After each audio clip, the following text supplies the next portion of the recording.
Hello and welcome to Tree Talk. This is Dave Apsley with Ohio State University Extension, and we're pleased to have Ryan Clester, who's a service forester with OD&R Division of Forestry. He works up in northeastern Ohio, and he's quickly becoming our expert in oak wilt, a disease that affects our oaks. So we're going to cover oak wilt today in Tree Talk.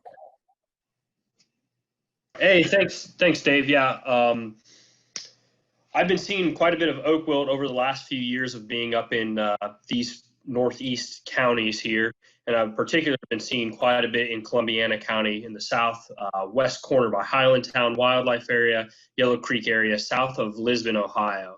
So today I'm just going to go over a few things, mainly identification and the control of oak wilt if you have it in your woods. So oak wilt is a fungal disease that affects the water conducting tissue of the tree, so the xylem. It blocks that vascular tissue with the fungus growing inside of it, which kills or makes the leaves wilt and kills the tree. Now you can see I have an asterisk here because oak wilt makes people think that it's only in oaks, but researchers have found that it can be in American chestnut and Chinese chestnut, as well as some apple varieties.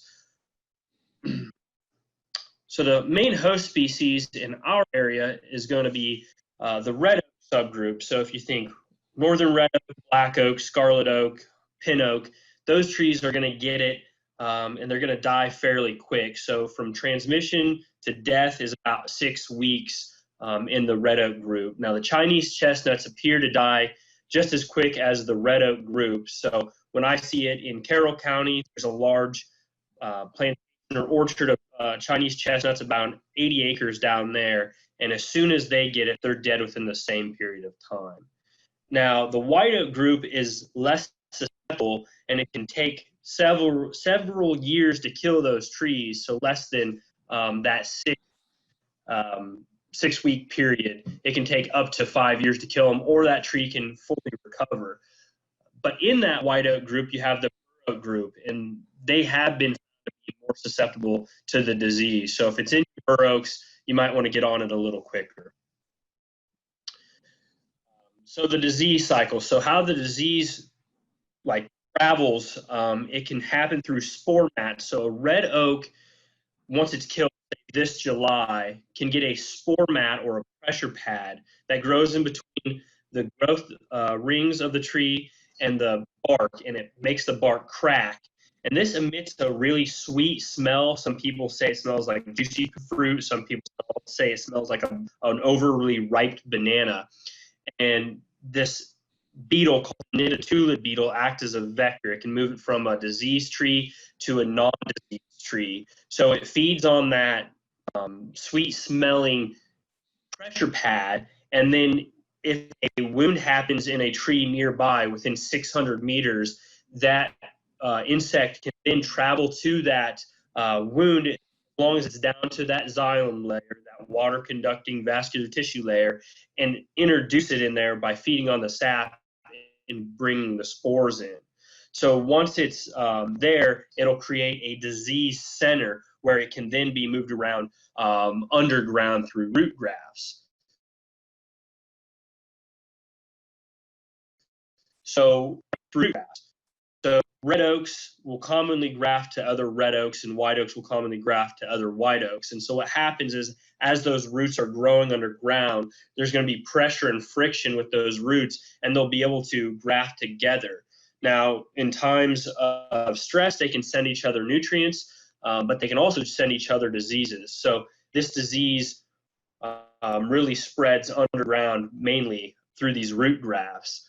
Now, one thing to note is this is oak wilt, and it transfers only through the grafts, whereas a different disease, sudden oak death, has little flagella-like appendages on it and can swim through soil water. So this is just through those grafts. That the disease can move 27 feet to 40.9 feet a year through those root grafts. So it can travel a pretty good distance underground.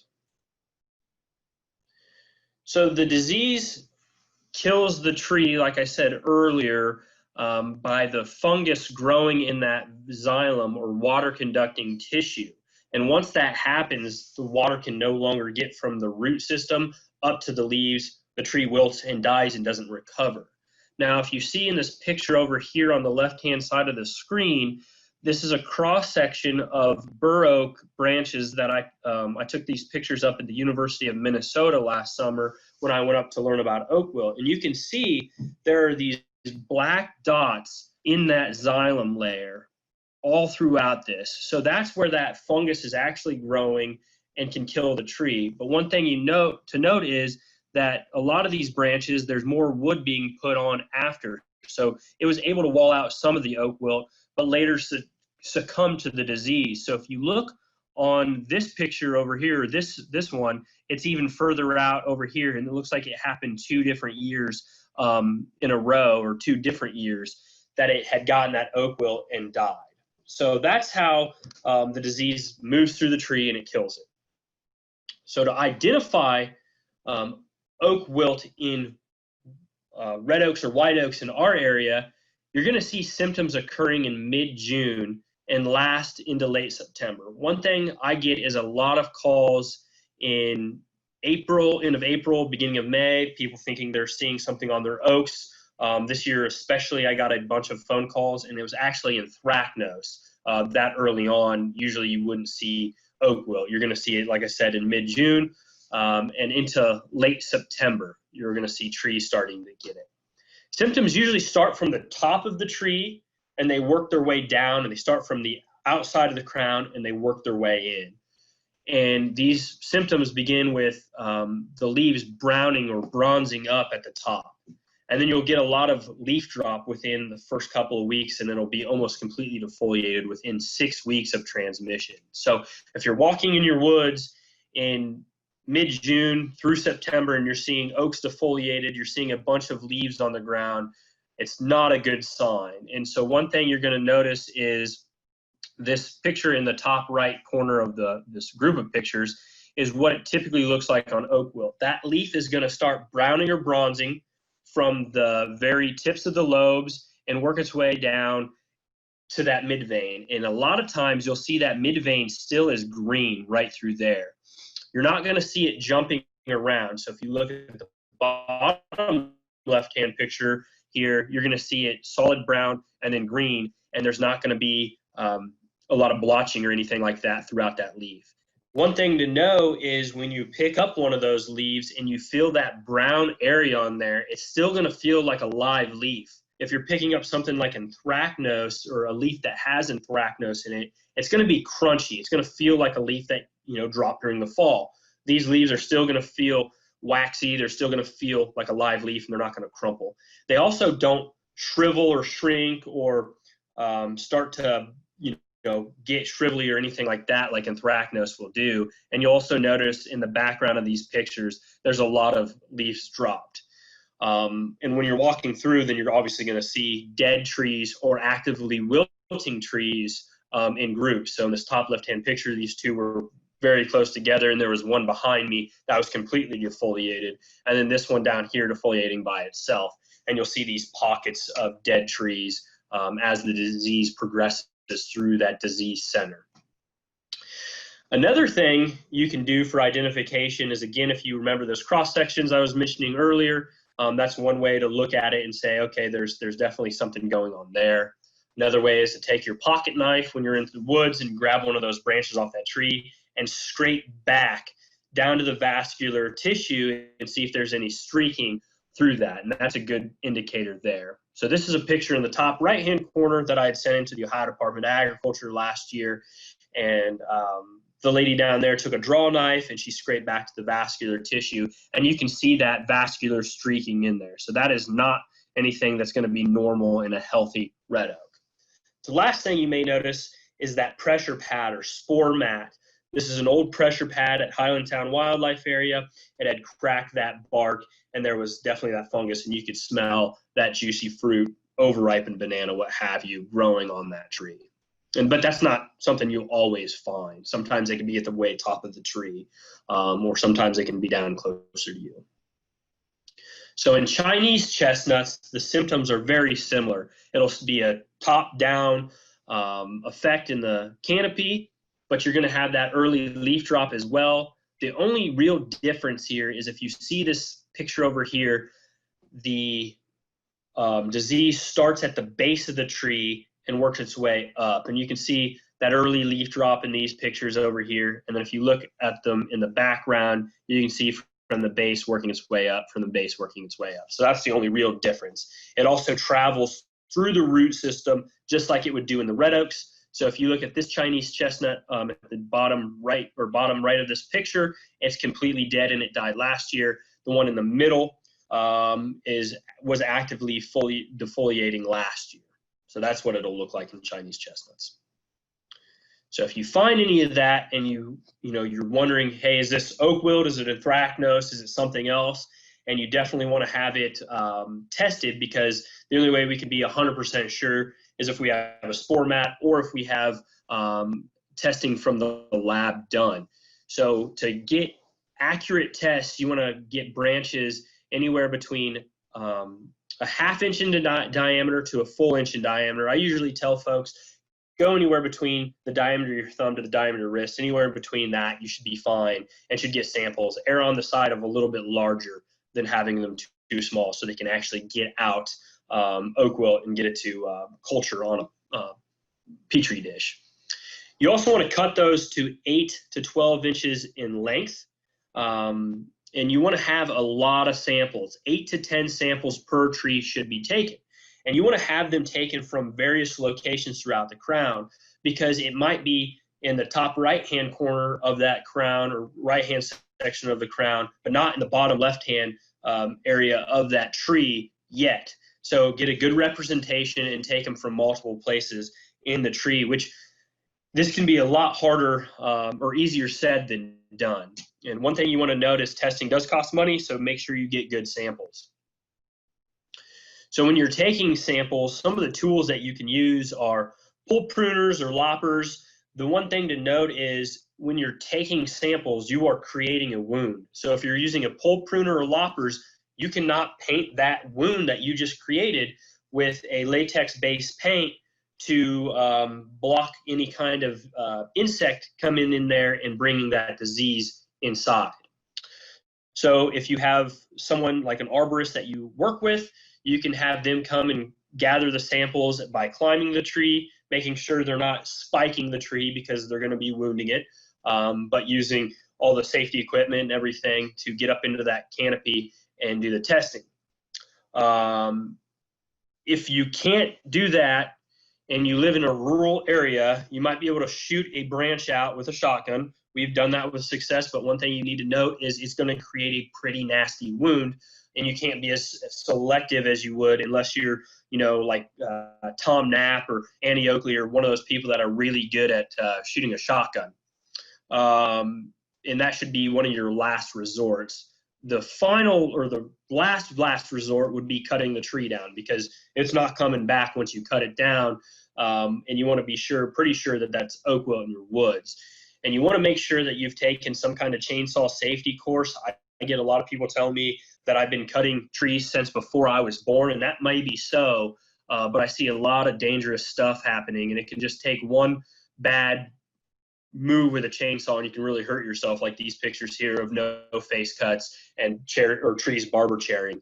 So you want to know what you're doing. And another thing too is if you're cutting them in the woods, that crown's going to be pretty large on a red oak, especially if it's a large red oak. And so as it's coming through, it might break branches off of another tree, and you could introduce it in there.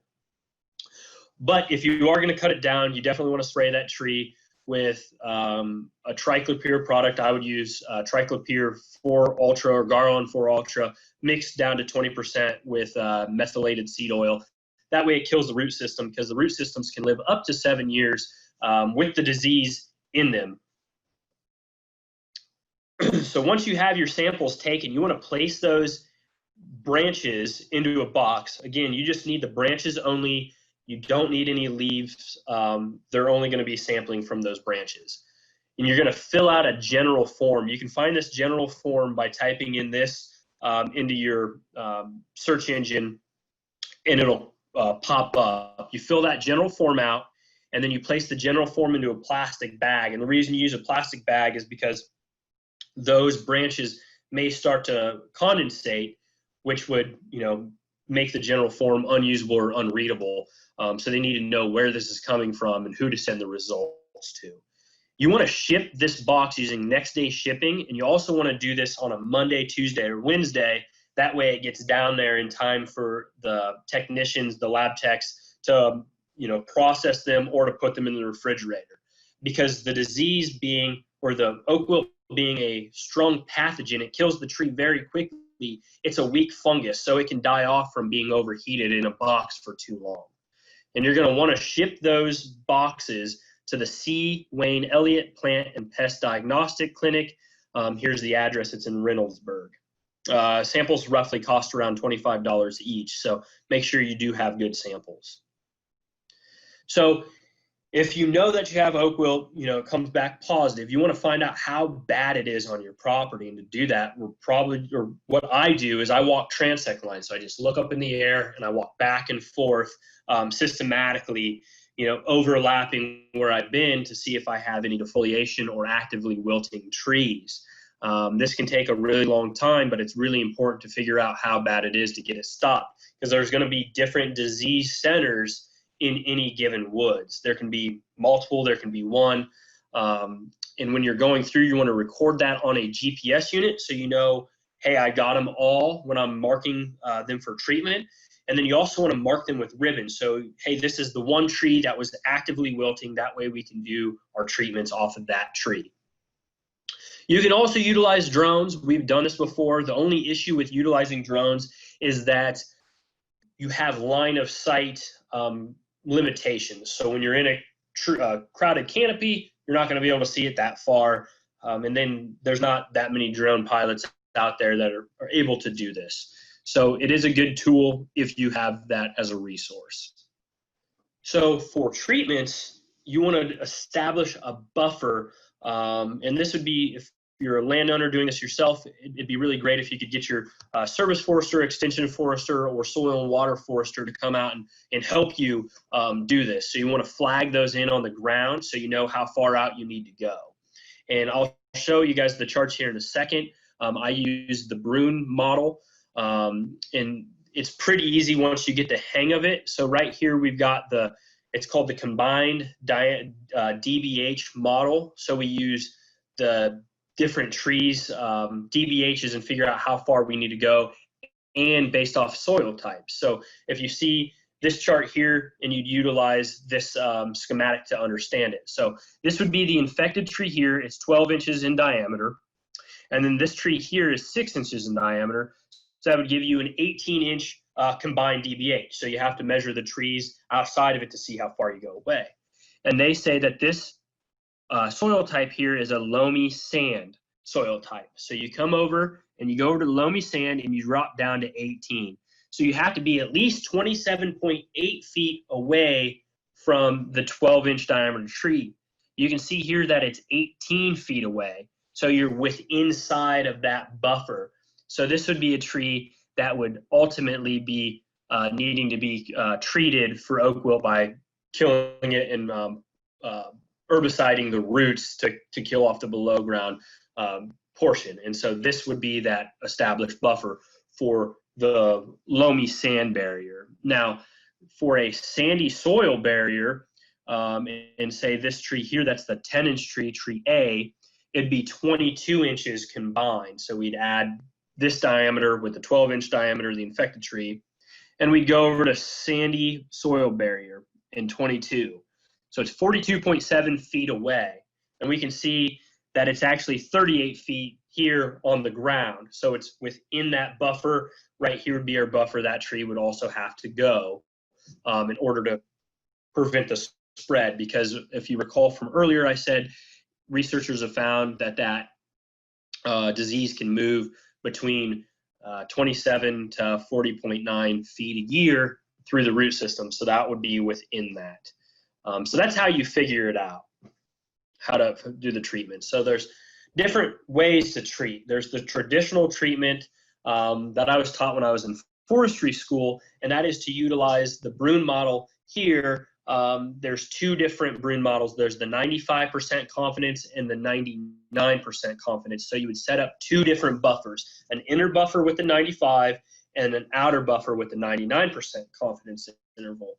And then you would flag that in on the ground, and you'd bring in a trencher or a vibratory plow or a backhoe, whatever you had access to, and you would create a buffer at least 5 foot deep all the way around out there, and then you'd go out further and do it again.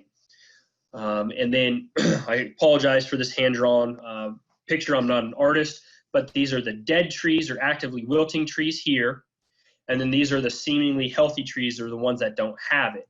And then this yellow dotted line would be that first buffer. So you would put that buffer in, then you go out and you put another buffer in. And again, that's with a vibratory plow or trencher.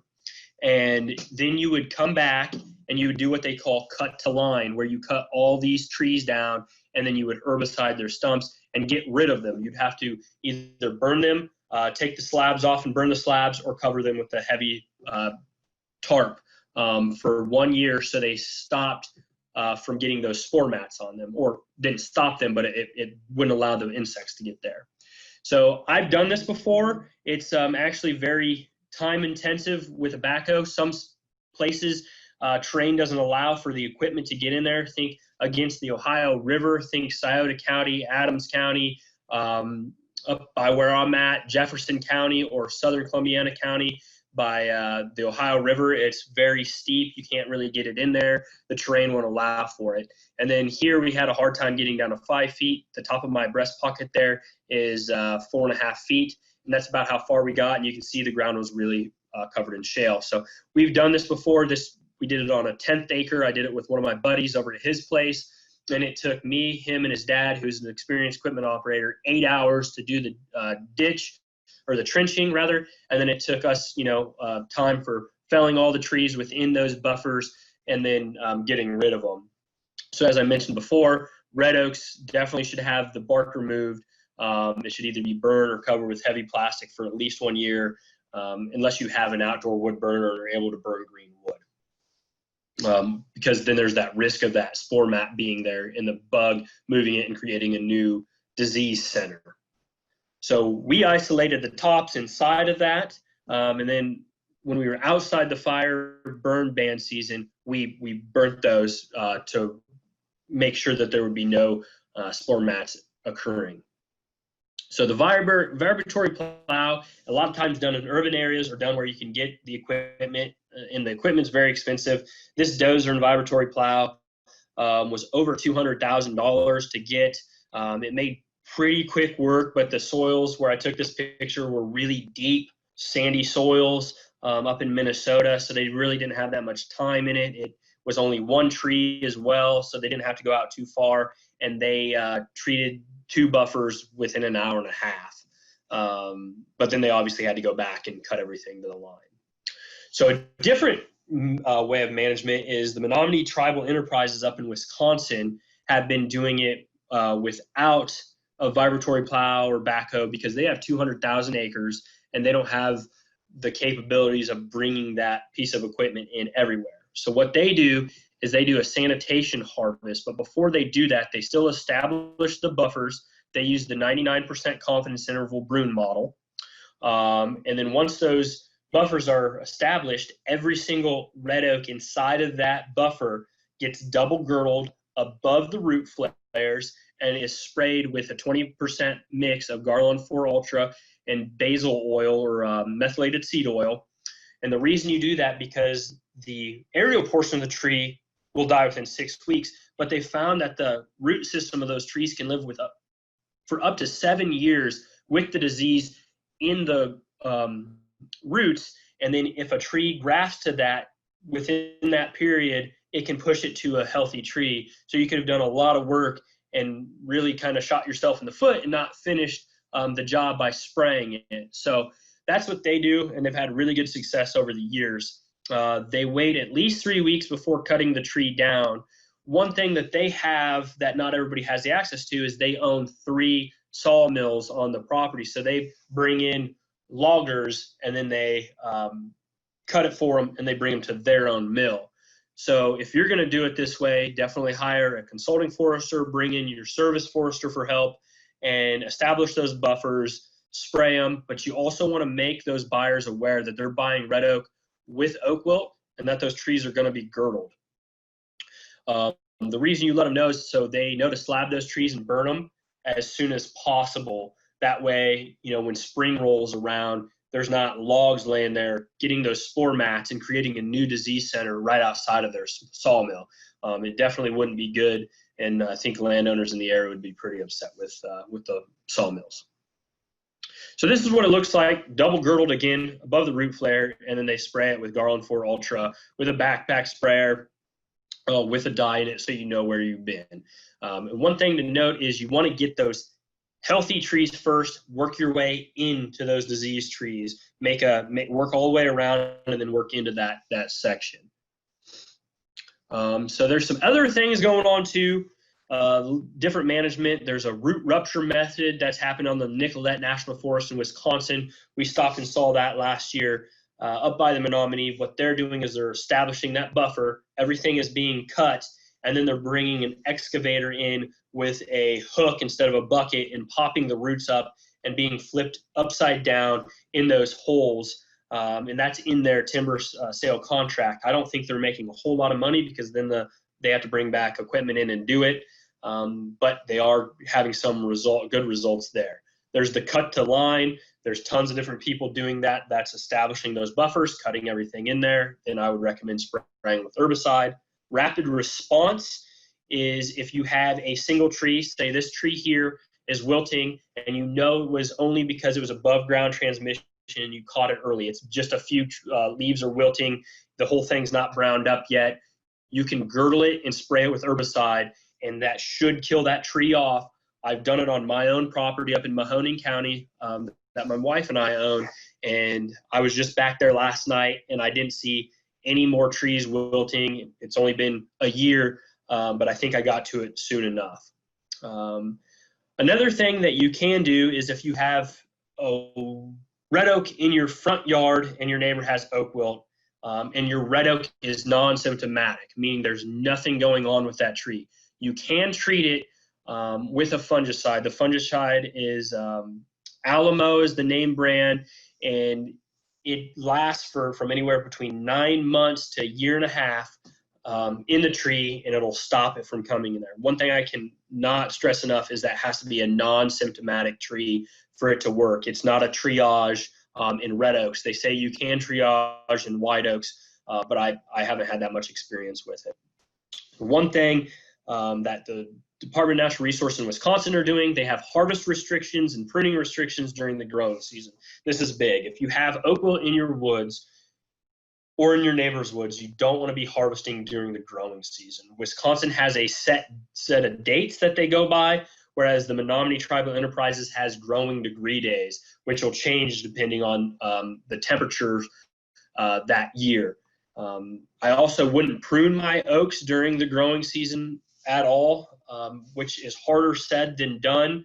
But if you can avoid your trees from being pruned along a right-of-way during the growing season, I would have that done. So this is what it looks like for a tree to be injected. It does cost a bit of money because the fungicide is not cheap, and then they also have to dig down to those root flares, drill those root flares out, and then macro infuse that tree, and it can take some time to do that.